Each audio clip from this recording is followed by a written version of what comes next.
Start by measuring the length of kicker required. Mark the length on the kicker. Using a saw, cut the kicker to the desired length.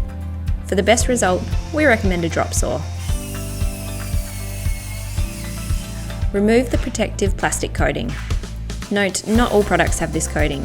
If yours doesn't, skip this step. Place the kicker in the desired position. It will be hard up against the adjustable legs.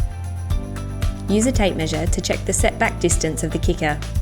Generally, setback is 50mm from the front edge of the cabinet.